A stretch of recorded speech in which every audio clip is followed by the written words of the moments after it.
Ya, assalamualaikum warahmatullahi wabarakatuh. Waalaikumsalam warahmatullahi wabarakatuh. Di sini saya akan mau sharing berbagi pengalaman kepada bapak-bapak semua tentang interaksi sosial. Barangkali di sini ada permasalahan bersama tetangga atau yang lainnya.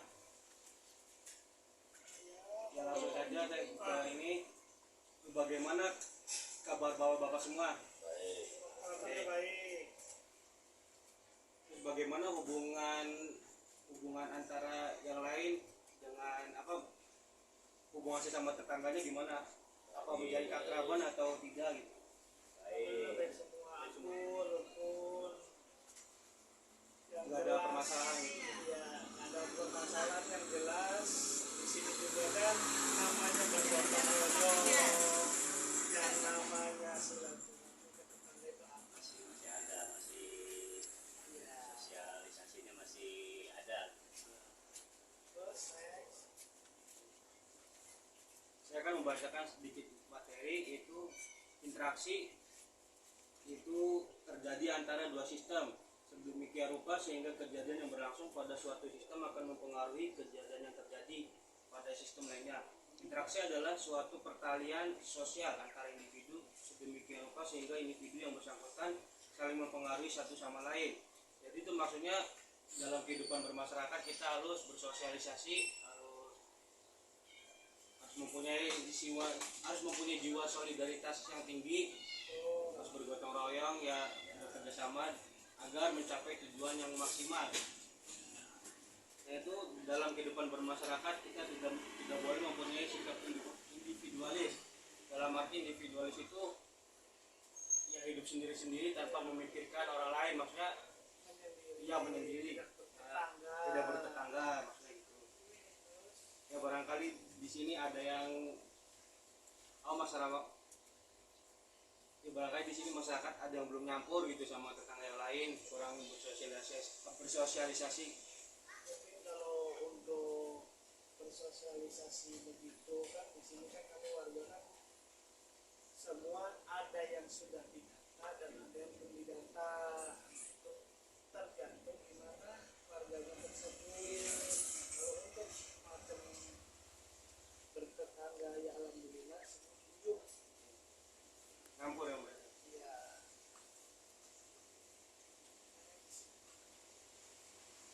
Ya, berarti nggak ada permasalahan di antara mereka gitu ya.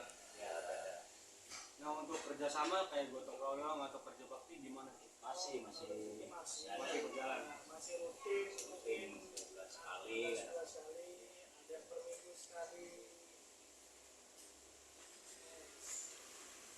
Selain itu juga faktor yang mempengaruhi interaksi sosial itu ada 3 faktor. Yang pertama faktor imitasi. Faktor imitasi itu beranggapan bahwa seluruh kehidupan sosial itu sebenarnya berdasarkan pada faktor imitasi saja. Pendapat ini dalam realitasnya banyak yang mengatakan tidak seimbang atau berat sebelah. Hal ini tidak lain karena tidak semua interaksi disebabkan oleh faktor ini. Harus diakui dalam interaksi sosial peranan imitasi tidaklah kecil. Terbukti misalnya kita sering melihat anak-anak kumpul bermain atau belajar bersama, seakan mereka mengimitasi dirinya sendiri, mengulangi bunyi atau perkataan, melatih fungsi lidah dan mulut untuk berbicara di depan teman-temannya atau di depan umum yang lain. Yang kedua itu faktor sugesti. Yang dimaksud sugesti ialah pengaruh psikis baik yang datang dari dirinya sendiri maupun dari orang lain. Pada umumnya diterima tanpa adanya kritik. Gerungan mendefinisikan sebagai proses di mana seorang individu menerima cara atau penglihatan pedoman tingkah laku orang lain tanpa kritik terlebih dahulu. Yang berikutnya itu faktor simpati. Simpati adalah perasaan tertariknya orang yang satu dengan orang yang lain.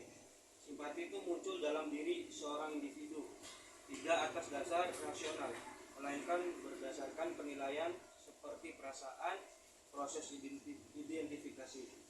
Seorang individu tiba-tiba merasa dirinya tertarik kepada orang lain, seakan-akan dengan dirinya sendiri, dan tertarik itu bukan karena salah satu ciri tertentu, melainkan karena keseluruhan cara bertingkah laku menarik baginya.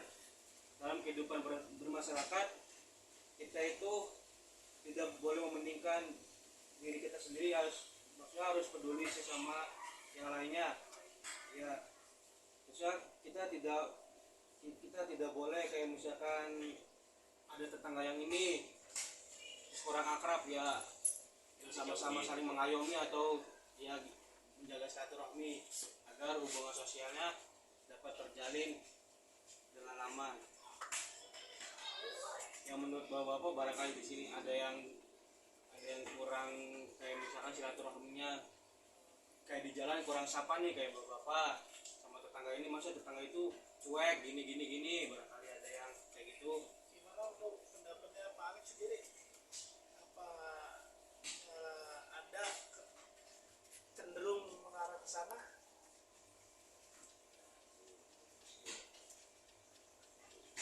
Saya sih nggak ada ya, banyak semua satu komplek gitu kan. Untuk Pak Andinya sendiri, Ya ini sama, ada apa semua. Jadi di sini baguslah saling menyapa satu sama lain agar tidak menimbulkan kecemburuan sosial. Kecemburuan sosial itu antara lain misalkan contohnya kayak misalkan kita nyapa dengan tetangga yang ini, terus tetangga yang lainnya tidak mau merespon balik atau menyapa balik, itu akan mengakibatkan kecemburuan sosial. Kecemburuan sosial akan menimbulkan perselisihan.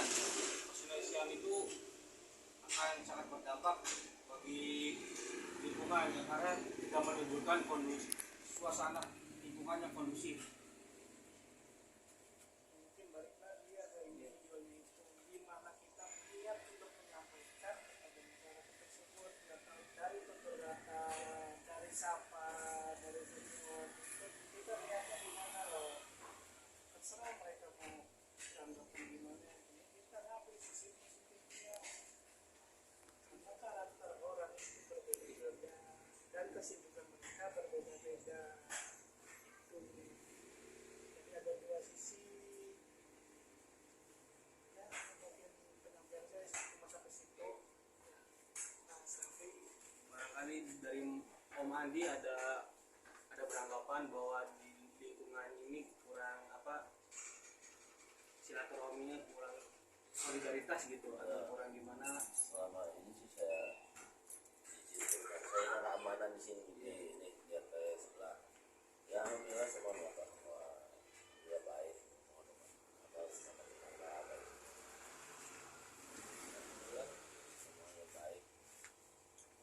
mereka sendiri apa ada keluh kesah Sebenarnya sih sama ya dengan karena saya jaga malam di RT 2, keluarga kami RT 2 gitu ya, alhamdulillah semuanya baik-baik ya, di sana solidaritas ada, sopan satu juga ada gitu kan, pada baik semua lah. untuk keluarganya sendiri. Nah, jadi mungkin kesimpulannya begitu ya, nanti ya di sini juga pernyataannya dan semua keterangannya sudah disebutkan. Mungkin antara kurang dan lebihnya permasalahan itu kita balikkan lagi kepada individualnya. Karena mereka itu ada yang fokus ke sini, ada yang kesibukannya begini, kita tidak mengerti dan niat kita untuk bertutur keluargaan gimana. Begitu kesimpulannya berarti. Berarti untuk di lingkungan sini aman-aman saja, tidak ada perselisihan. Untuk kayak misalkan kegiatan kayak 17 Agustusan gimana tuh, kayak misalkan kayak warga tuh ada bergotong royong enggak gitu ya, Gotong royong, kompak ya, pasti. Pasti. Nah, kalau misalnya untuk situasi yang begini Wah, ada orang, acara buat mungkin kesibukan kayak mereka semacam 17-an atau apa tahun baru gitu pasti kompak, entah istilahnya dengan dana apa tuh perkumpulan gitu kan, juga seadanya.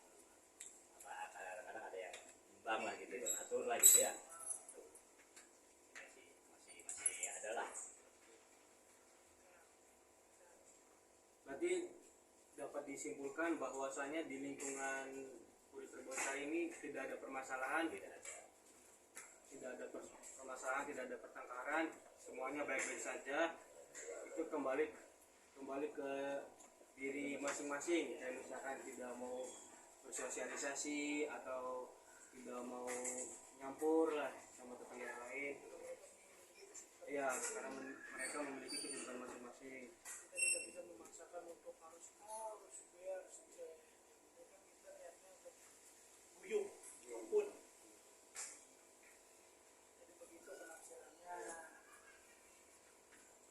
Ada yang mau disampaikan lagi? Ya sudah cukup sih. Ya terima kasih bapak-bapak waktunya. Barangkali saya ada kesalahan dalam bertutur kata, kurang lebihnya mohon maaf. Wassalamualaikum warahmatullahi wabarakatuh.